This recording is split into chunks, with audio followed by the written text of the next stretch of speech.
Perth వేదికగా జరిగిన మొదటి మ్యాచ్లో బుమ్రా నాయకత్వంలో టీమిండియా చారిత్రాత్మక విజయాన్ని సాధించింది.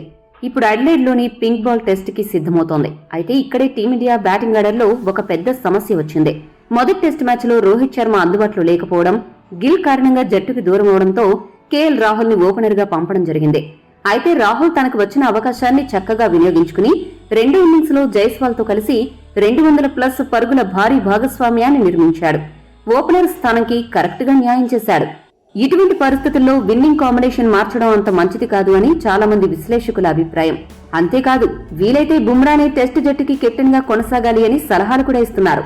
ఇదిలా ఉంటే రోహిత్ శర్మ ఇప్పటికే ఆస్ట్రేలియా చేరుకుని నెట్ ప్రాక్టీస్ కూడా మొదలు పెట్టేశాడు. ఈ పరిస్థితుల్లో టీమిండియాకి ఎవరు ఓపెనర్ గా రావాలి, కెప్టెన్సీ ఎవరు చేయాలి అనే దానిపై టీమిండియా యాజమాన్యం ఒక సంచలన నిర్ణయం తీసుకున్నట్లు తెలుస్తోంది. ఆ వివరాలు చూసుకుంటే నిజానికి రోహిత్ ప్రస్తుతం పెద్దగా ఫామ్ లో లేడు. ఓపెనర్ గా జట్టుకు కావలసిన ఆరంభాలు ఇవ్వడంలో వరుసగా విఫలమవుతున్నాడు. అది తరువాత వస్తున్న బ్యాటర్లపై ప్రభావం చూపుతుంది.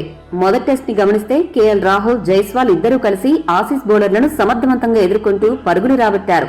వారిద్దరూ అంతసేపు క్రీజులో నిలదొక్కుని 200కు పైగా పరుగుల పార్ట్నర్షిప్ ని నెలకొల్పడం వల్లనే కింది వరుసలో వచ్చిన కోహ్లీ, వాషింగ్టన్ సుందర్, నితీష్ కుమార్ రెడ్డి వీరంతా స్వేచ్ఛగా ఒత్తిడి లేకుండా ఆడగలిగారు.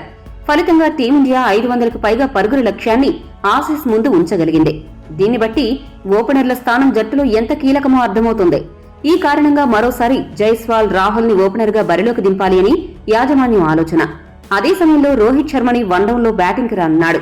4వ స్థానంలో కోహ్లీ యథావిధంగా బరిలోకి దిగుతాడు. ఒకవేళ గిల్ గాయం నుండి తిరిగి వస్తే అప్పుడు గిల్ 3వ స్థానంలో, కోహ్లీ 4వ స్థానంలో, రోహిత్ శర్మ 5వ స్థానంలో, పంత్ 6వ స్థానంలో, నితీష్ రెడ్డి 7వ స్థానంలో, వాషింగ్టన్ సుందర్ 8వ స్థానంలో బ్యాటింగ్ కి దిగే విధంగా జట్టు యాజమాన్యం ప్రణాళికలు రచిస్తోంది. గతంలో ఒకసారి బంగ్లాదేశ్ తో జరిగిన వన్డే మ్యాచ్ లో చేతికి గాయం తగిలిన కారణంగా ఓపెనింగ్ చేయని హిట్ మ్యాన్ జట్టు కష్టాల్లో ఉన్నప్పుడు 9వ స్థానంలో బ్యాటింగ్ కి దిగి కేవలం 28 బంతుల్లో 51 పరుగులు చేసి అద్భుతంగా మ్యాచ్ ని ఫినిష్ చేశాడు. కాబట్టి రోహిత్ ఓపెనర్ గానే కాదు, ఫినిషర్ గా కూడా సత్తా చాటగలడు అనే నమ్మకంతో రోహిత్ ని ఆసీస్ తో జరగబోయే పింక్ బాల్ టెస్ట్ లో ఓపెనర్ గా కాకుండా 3 లేదా 5వ స్థానంలో బ్యాటింగ్ కి పంపనున్నారు. కెప్టెన్ గా రోహిత్ ఈ త్యాగం జట్టు కోసం తప్పక చేసేలాగే కనపడుతున్నాడు.